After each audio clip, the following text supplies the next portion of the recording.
नमस्कार साथियों, बहुत बहुत स्वागत है सरकारी नौकरी 2.0 पे। तो दोस्तों, आज आप लोगों की डिमांड थी कि मास्क हटा दीजिए, मास्क हटा भी दिया।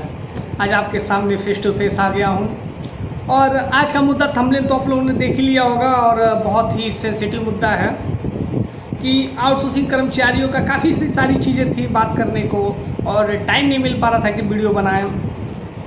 और आज चूँकि न्यूज़पेपर में भी कुछ ऐसा ही टॉपिक आया जिस पे लेके वीडियो लगा कि बनाना चाहिए इस पर। और आज का न्यूज़पेपर आप लोगों ने देखा होगा, सुबह के वीडियो मैंने जो बनाया था तो उसमें इस वीडियो को कवर थोड़ा बहुत किया था कि माननीय मुख्यमंत्री जी ने, अखिलेश यादव जी ने कर्मचारियों के, यहाँ पर आपको दिख जाएगा स्क्रीन पे, कि उन्होंने बोला है कल के एक प्रेस कॉन्फ्रेंस में कि आउटसोर्सिंग कर्मचारियों का अंधेरे में भविष्य। और काफ़ी खुशी की बात है कि बार बार वो बात कर रहे हैं इस बारे में, क्योंकि इसके पहले कोई बात नहीं कर रहा था और ये ताकत ही है हम लोगों की कि हम लोगों के बारे में बात होने लगी। और देखिए, मैंने स्पष्ट रूप से कहा है, बहुत सारे लोगों से बात हुआ है कि वो लोग ये भी बोलते हैं कि अब हमारे पास ज़्यादा समय नहीं है देखने के लिए, अगर हला भला होगा, नहीं वेतन नहीं बढ़ेगा तो हमें मजबूरन छोड़ना पड़ेगा। बहुत ऐसे लोग हैं, बहुत लोग मिलते हैं, पर डे मिलते हैं, बात होती है और कई सारे ग्रुप में भी ऐसे मैसेज आते रहते हैं। और देखिए, इन्होंने स्पष्ट रूप से आज एक बात कही है। समाजवादी पार्टी के राष्ट्रीय अध्यक्ष अखिलेश यादव ने कहा है कि भाजपा युवा विरोधी पार्टी है। देखिए, मैं इसमें नहीं जाना चाहूँगा युवा विरोधी क्या नहीं है। प्रदेश के युवा बेरोजगार हैं। भाजपा सरकार ने सभी विभागों की नौकरियों को आउटसोर्स करके नौजवानों की ज़िंदगी अंधेरे में कर दी है। ये बात तो बिल्कुल सही है कि आउटसोर्सिंग हर विभाग को कर देना, ये कहाँ तक सही है मेरी समझ में नहीं आ रहा है। जिन्होंने किया उनको ही समझ में आता, उनको ही उसके फ़ायदे भी मिलते, क्योंकि जिसकी करनी होती है उसको वो अच्छी लगती है। अगर मैं कोई गलत काम कर रहा हूँ तो मुझे वो अच्छा लगेगा, बेशक वो गलत हो। देखिए, 69,000 शिक्षक भर्ती में जो आरक्षण का मामला था, जो EWS का था या OBC SC जनरल जो भी रहा हो मामला, उसको भी इन्होंने बोला है। और उन्होंने स्पष्ट रूप से एक बार फिर कहा है कि हम सत्ता में आएंगे तो हम आउटसोर्सिंग व्यवस्था को ही ख़त्म करेंगे। ये बहुत बड़ा टॉपिक है, पॉइंट है और ये हम लोगों को समझने की ज़रूरत है। मैं सभी कर्मचारी भाइयों से बताना चाहूँगा कि आप लोगों को अब ऐसे ही ताकत के साथ रहना होगा। हमारी ताकत ही हमें मजबूती है, क्योंकि अब देखिए, अभी तक हमारे लिए कोई बात नहीं करने वाला था। देखिए, धीरे धीरे जब एक संगठन तैयार होना शुरू हुआ, लोग बातें करना शुरू कर दिए।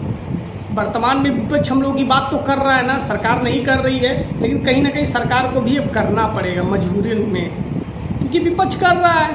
विपक्ष के पास एक मजबूत एजेंडा तो इनको भी करना ही होगा। और बहुत लोग कह रहे थे कि जो स्कूलें बंद हो रही थी उसके संबंध में, मैं वहाँ पर एक टीचर हैं जिन्होंने एक वीडियो डाला था, नाम तो मुझे ध्यान नहीं आ रहा, उनकी एक बात मुझे बहुत अच्छी लगी कि आउटसोर्सिंग की जॉब और सरकारी नौकरी में दो चीज़ें बहुत ज़्यादा डिफरेंट होता है। क्योंकि जब एक प्राइवेट कर्मचारी के काम करने वाले लोग घर से, परिवार से पूछेंगे आपके बच्चे क्या करते हैं या आपके लड़के क्या करते हैं, तो ये कहते हैं कि जॉब पे गए हैं, जॉब करते हैं। वहीं अगर एक गवर्नमेंट कर्मचारी के घर से लोग पूछते हैं तो वो कहते हैं ड्यूटी। और ड्यूटी और जॉब में ये बहुत बड़ा अंतर है, आप जान लीजिएगा। ड्यूटी जो है वो जिम्मेदारी तय करती है और जिम्मेदारी जो होती है जवाबदेही तय करती है। जॉब क्या है, एक झटके में छोड़ के आदमी चला जाएगा। आउटसोर्सिंग कर्मचारियों का क्या है, मैंने तो कंपनी में बात किया तो कंपनी ने क्या बोला कि हम अटेंडेंस लेने के बाद इसलिए वेतन अटेंडेंस लेते हैं, मिलान करते हैं, उसके बाद वेतन इसलिए देते हैं। बहुत कर्मचारी छोड़ के चले जाते हैं, फिर किसी महीने आ जाते थे। तो यही हुआ ना कि जो किसी शॉपकीपर पे काम कर रहा है आदमी, आज किया, अच्छा नहीं लगा तो छोड़ के चले गए, फिर अगले महीने आ गए। तो इस तरह की चीज़ें हैं। तो सबसे बड़ी बात चीज़ है जिम्मेदारी और जवाबदेही होनी चाहिए, और सरकारी चीज़ों में ही सबसे बड़ा बेनिफिट है। अगर किसी को जिम्मेदारी है तो उसकी जवाबदेही भी तय है। आउटसोर्सिंग में क्या है, आप उसे 10-12 हज़ार रुपये में खरीद तो सकते नहीं है, सरकारी में भी नहीं खरीद सकते, परंतु उसके ऊपर जिम्मेदारी है, उसे डर है। ये बहुत महत्वपूर्ण चीज़ है और सभी कर्मचारियों को बताना चाहूँगा, ऐसे ही ताकत के साथ रहना होगा।